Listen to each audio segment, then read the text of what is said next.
Hi, my name is Sandra LINDSTROM. The last 15 years I've been working on the Rural Economy and Agricultural Society in Sweden, Lund University and the Swedish Agricultural University.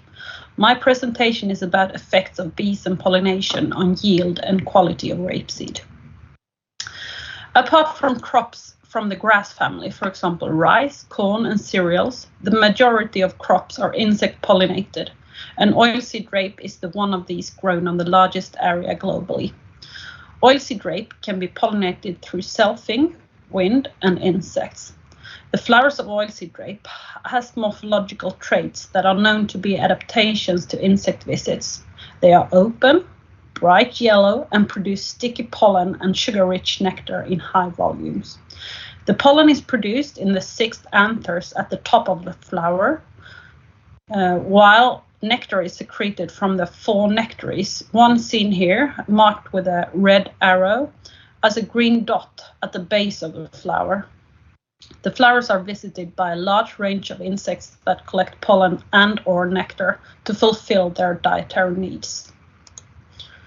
Insect pollination is, however, currently not an integrated part of agronomic planning and practice for many field crops. One reason is that reliable estimates of their benefit are often lacking, even for major crops. In oilseed rape, there are very few studies where insect densities are experimentally manipulated at a landscape level, along with evaluations of the pollination effect of agronomic yield. There are very few studies on the effects of insect pollination on oilseed rape quality, but 2 interesting studies worth mentioning are these. First, a Swedish study on spring oilseed rape found that plants that received insect pollination had 2% higher oil content than plants from which insects were excluded during flowering.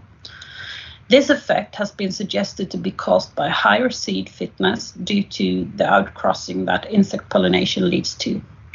This study also showed that plants that received insect pollination had 17 lower chlorophyll content compared to plants from which pollinators were excluded.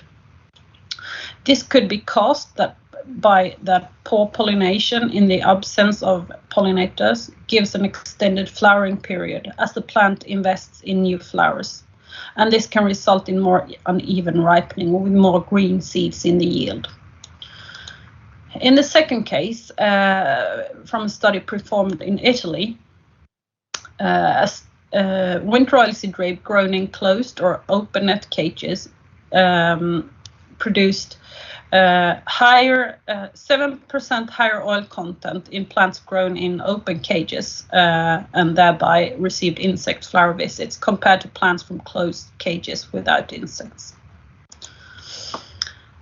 Effects of insect pollination on yield quantity is better explored, but these benefits of pollinators are not entirely established.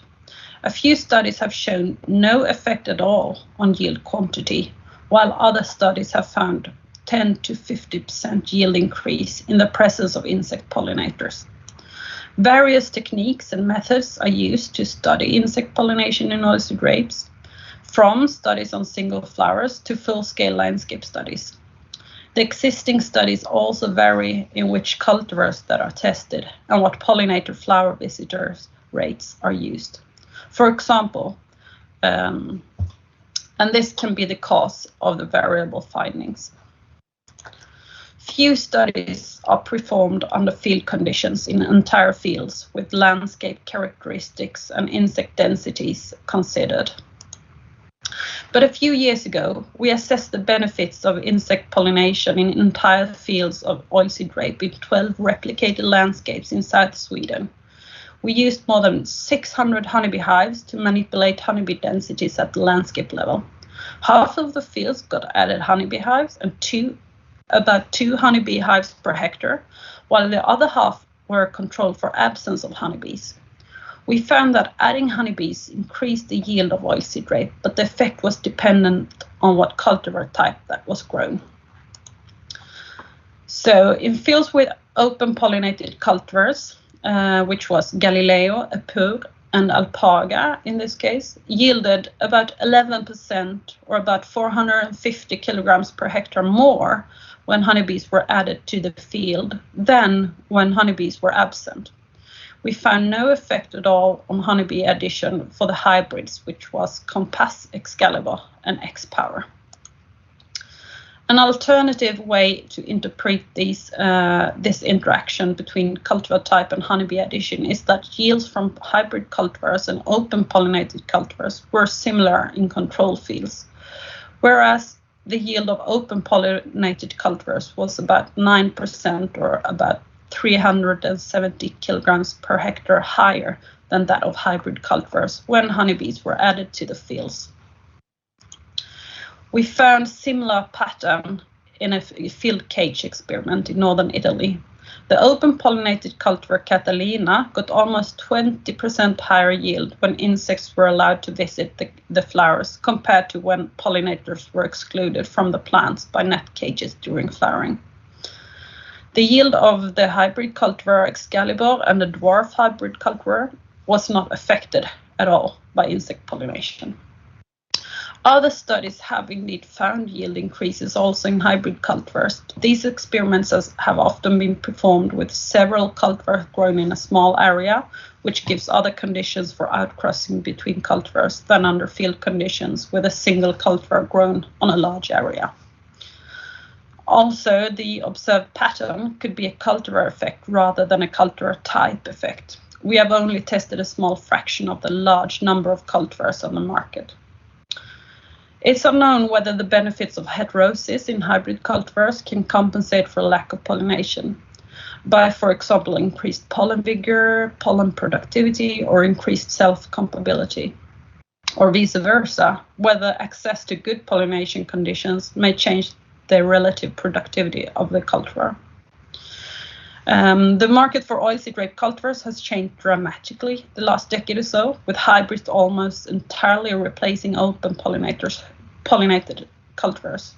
When the availability of open pollinated cultivars on the market is reduced, farmers lose the opportunity to produce own seeds. Hybrids are marketed as vigorous and higher yielding compared to open pollinated cultivars, but we have showed in 2 experiments that open pollinated cultivars yield higher than hybrid when there is plenty of pollinating insects abundant. Therefore, we suggest that cultivars should be tested with pollinators abundant. We also suggest that oilseed rape growers need more information on the pollination need of each cultivar on the market to adjust their choice of cultivar to their unique pollination situation. To try to reveal if our observed pattern was due to differences in pollen traits, we tested if pollen tube growth and pollen germination differed between 3 open pollinated and 4 hybrid cultivars. But we found larger differences between single cultivars than between cultivar types. There is an emerging literature on nectar production in oilseed rape, and they're showing varying results. The rather high variation in nectar production among studies may be a result of that some experiments are performed under highly variable field settings and some under controlled greenhouse conditions.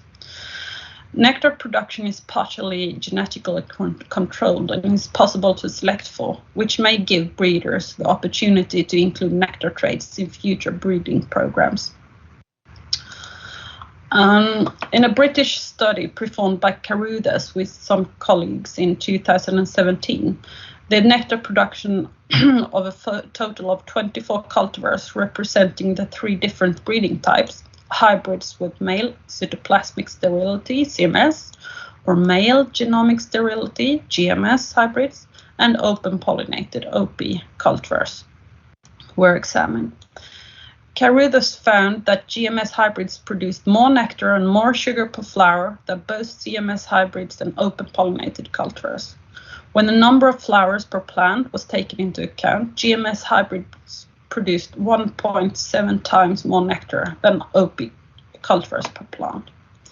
We performed a similar experiment in non-heated greenhouses and compared nectar volume and sugar content for 21 winter oilseed rape cultivars common in Sweden, also of the 3 breeding types. We found that GMS hybrids produced 7% and 14% respectively more sugar per flower than CMS hybrids and OP cultivars, but there were no effect on volume.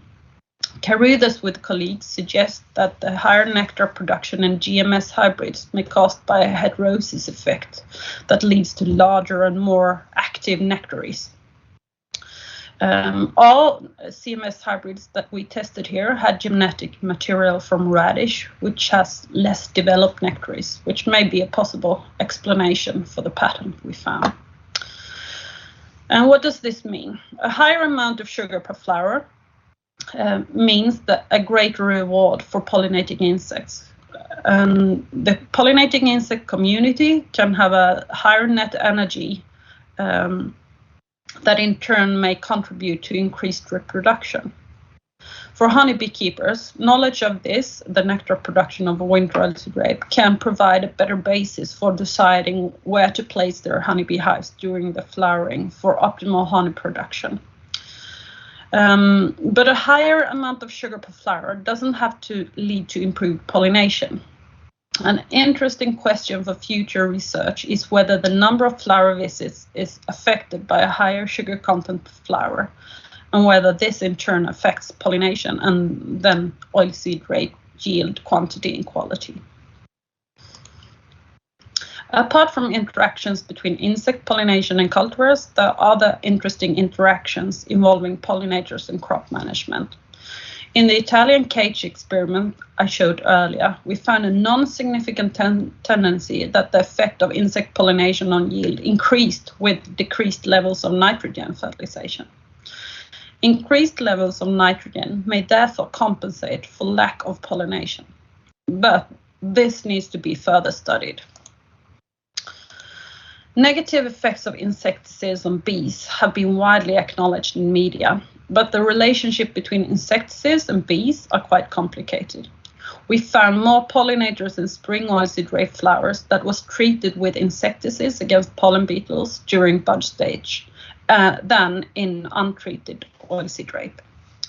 The pollinators clearly preferred undamaged flowers and even flowers without pollen beetle larvae. So a healthy crop may benefit pollinators too. Insecticide treatment against pollen beetles during bud stage led to 69% more flowers, 36% more nectar per flower, more pollinators, and less pollinator visits without nectar foraging. There is a potential that this may translate into increases in yield through increased insect pollination, but this needs to be examined. Pest control management that reduces pests may benefit pollinators, but there is a need to develop methods that doesn't harm the pollinators. Because there are many indications on yield benefit on insect pollination, but there remains much to explore on how it interacts with management and other factors. It is important to mention that there are major threats against wild pollinators that needs to be acknowledged to sustain the possibilities of utilizing insect pollination in oilseed rape production. Thank you.